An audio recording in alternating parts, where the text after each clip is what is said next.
Lalu apa yang membuat Prabowo tiba-tiba menyinggung soal hubungannya dengan mantan Presiden Joko Widodo di sebuah acara resmi? Dan apa pesan politis di balik bantahan Prabowo bahwa ia tidak dikendalikan Jokowi? Kita bahas bersama politisi Partai Golkar Nurdin Halid dan juga pengamat politik Ray Rangkuti. Selamat petang semuanya. Selamat petang, Assalamualaikum. Waalaikumsalam warahmatullahi wabarakatuh. Ini kita bicara isu yang sedang ramai dan juga secara timeline ya Bung Ray. 2 hari lalu Pak Prabowo bilang kalau WUS akan menjadi tanggung jawab dia, akan diambil alih lah sama pemerintah. Hari ini bilang kalau Pak Prabowo tidak dikendalikan sama Pak Jokowi. Kalau Anda dari kacamata politik melihat ada benang merahnya di antara kedua ini nggak? Ini kayaknya semacam respon terhadap isu yang berkembang akhir-akhir ini setelah beliau menyatakan akan mengambil alih tanggung jawab terhadap hutang WUS ya, yang disebut kalau beliau akan siap untuk membayarnya. Kalau kita lihat reaksi publik, orang mengaitkan bahwa kalimat atau pidato Pak Prabowo yang menyebut beliau akan mengambil alih hutang WUS itu sebagai tekanan dari mantan presiden yang sebelumnya kepada Pak Prabowo. Jadi mungkin pada pidato hari ini beliau mau menegaskan bahwa kebijakannya untuk mengambil alih hutang WUS itu bukan dalam konteks tekan-tekanan itu, tapi ya semata-mata murni sebagai pendapat beliau, hasil kajian beliau, lalu menetapkan bahwa beliau mengatakan mengambil alih tanggung jawab terkait dengan hutang WUS itu gitu. Jadi itu satu segi menepis berbagai ciutan publik lah ya terkait dengan dugaan adanya tekanan dari Pak Jokowi terhadap Pak Prabowo terkait dengan pelunasan hutang itu gitu. Tapi berarti kalau Pak Prabowo sampai belak-belakan mengklarifikasi, apakah bisa dibilang Pak Prabowo juga kayaknya mulai terganggu deh dengan kabar ia tertekan oleh Pak Jokowi? Persis. Artinya kan beliau tetap ingin memperlihatkan bahwa beliau betul-betul tidak dikendalikan oleh siapapun. Beliau tetap adalah sebagai satu-satunya dalam pengertian yang pejoratif ya, bahwa presiden gitu.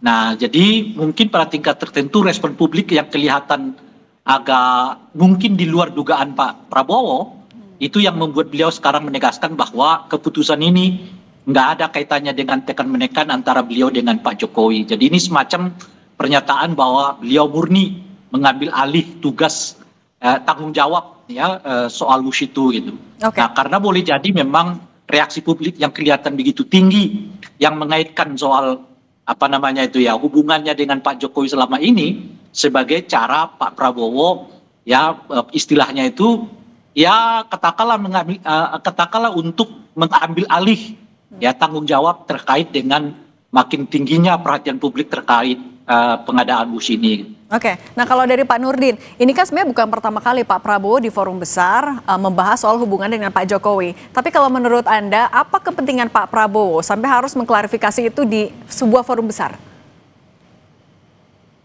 Jadi saya kira apa yang disampaikan Pak Prabowo tidak lebih daripada sebuah respon positif ya terhadap isu-isu, namanya juga isu ya, isu yang berkembang yang menurut beliau dan menurut saya juga itu mungkin menurut Bunda juga itu tidak baik gitu ya. Artinya bukan budaya kita. Memang sekarang ini dalam proses demokrasi bangsa Indonesia itu sudah mulai tidak pada berlandaskan nilai. Mudah-mudahan tidak cenderung kebablasan. Padahal kita punya budaya Pancasila. Nah, kita mesti pahami bahwa seringkali Pak Prabowo sebagai presiden itu menyatakan bahwa kita harus menghargai pemimpin yang telah memimpin negeri ini. Apapun kekurangannya pasti banyak jasanya. Nah, jasanya itu kita kita harus kenal, kita harus hargai. Kemudian kekurangannya tugasnya Pak Prabowo untuk melanjutkan proses pembangunan mulai dari Presiden Soekarno, Pak Harto, Gus Dur, Ibu Mega, SBY,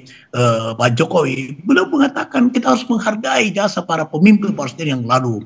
Tapi memang sekarang ini ya itulah dampak negatif daripada proses demokrasi kita. Kita terkadang keterbukaan tanpa nilai, keterbukaan tidak berlandaskan hukum, apalagi meninggalkan jauh dari budaya Pancasila.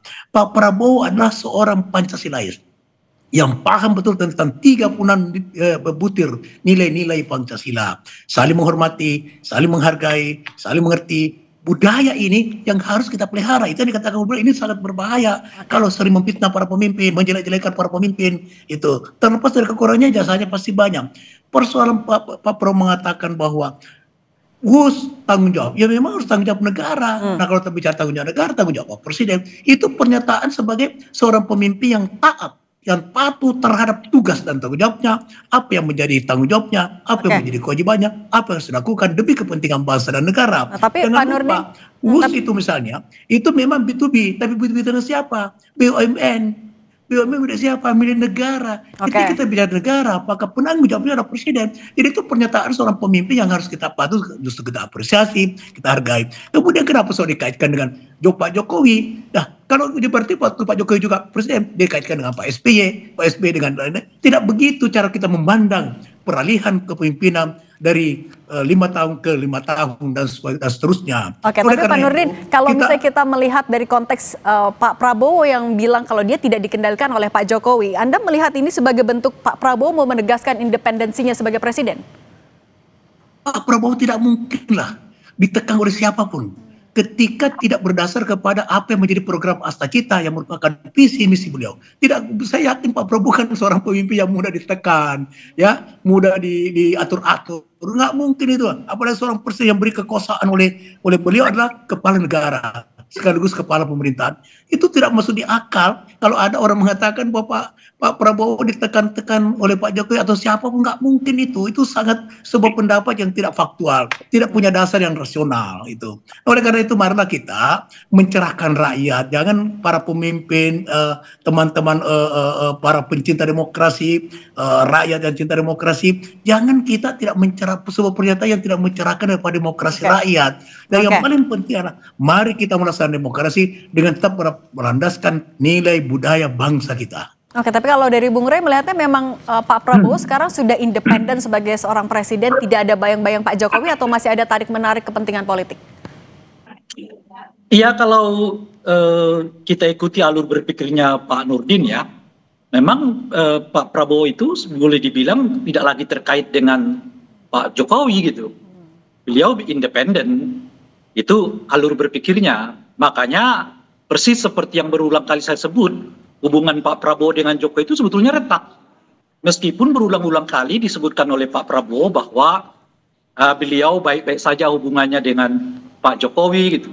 Tapi itu tentu saja sebagai hubungan pertemanan ya. Sebab hubungan baik itu kan banyak ragam-ragamnya. Saya dengan Pak Nurdin banyak berbeda tapi juga tetap berteman baik gitu. Jadi ada teman kongko-kongko, ada teman ngopi-ngopi, ada teman bisnis, ada teman macam-macam, tapi belum tentu itu teman politik. Nah, Pak Prabowo kelihatan mau menegaskan hubungan saya dengan Pak Jokowi itu hopeng kok gitu ya. Iya, hubungan manusia dengan manusia, ya presiden dengan mantan presiden ya, tapi hubungan politik belum tentu. Nah, itulah mengapa pandangan tadi yang disebutkan oleh Pak Nurdin bahwa Pak Presiden Prabowo itu murni berdiri di atas kakinya, iya gitu. Artinya hubungan Pak Prabowo dengan Pak Jokowi itu belum tentu melekat, boleh jadi itu retak gitu. Tetapi di dalam dunia politik ini, ya kan harus ada yang disebut dengan tarik ulur. Kadang-kadang kita ulur, kadang-kadang kita tarik. Nah, karena bagaimanapun Pak Jokowi tetap penting bagi kekuasaan Pak Prabowo, sehingga nggak mungkin akan dilepas begitu saja. Tapi, itu yang saya istilahkan itu diretakkan, tapi tidak dibelah. Tapi contoh tadi keretakan politiknya itu gimana, Bung Rey? Maksudnya? Contoh tadi kan sebetulnya kan cara melihatnya itu adalah bukan dari aspek kata-kata.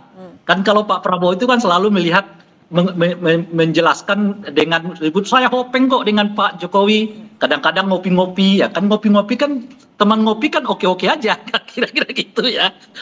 Nah, harus dilihat dari soal seberapa besar peranan politik yang diberikan kepada keluarga Pak Jokowi. Dalam hal ini misalnya Gibran, dalam hal ini misalnya Pak Prabowo gitu.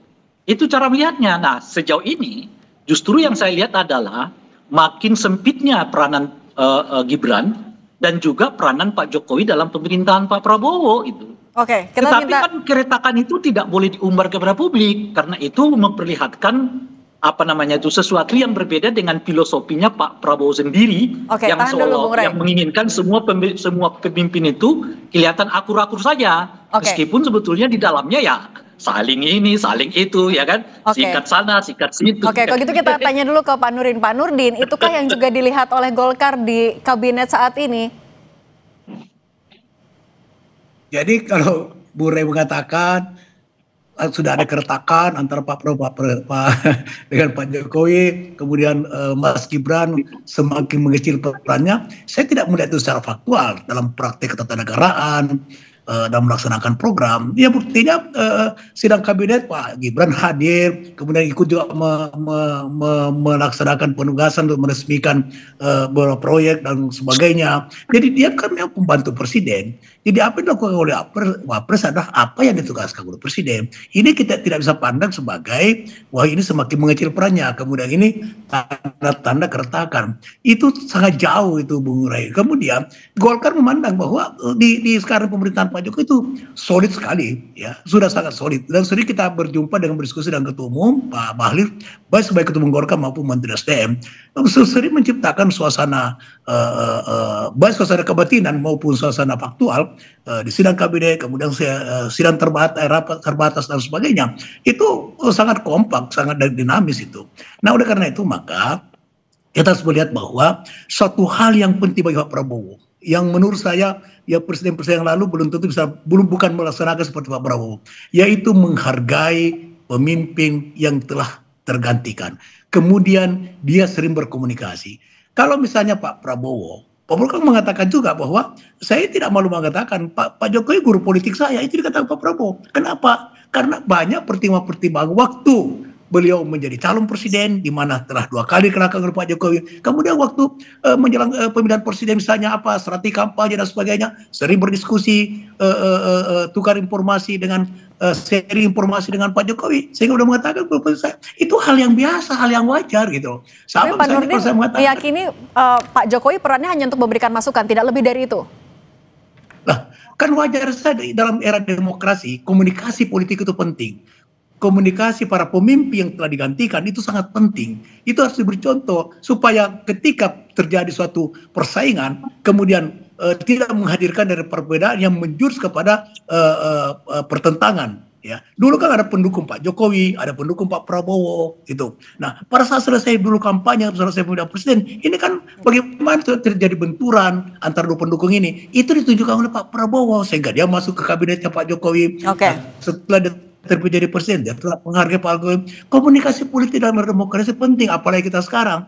Demokrasi kita sudah sangat liberal, sudah jauh meninggalkan nilai-nilai budaya bangsa Indonesia, sudah jauh meninggalkan apalagi demokrasi Pancasila. Itu sudah kita harus kembalikan itu. Maka Bung Rai, saya sering mengatakan, saya salah satu manusia Indonesia yang memahami Pancasila. Kita harus kembali kepada Undang-Undang 45 itu, sehingga demokrasi Pancasila putuskan. Bukan seperti sekarang, semua bablas sekarang ini.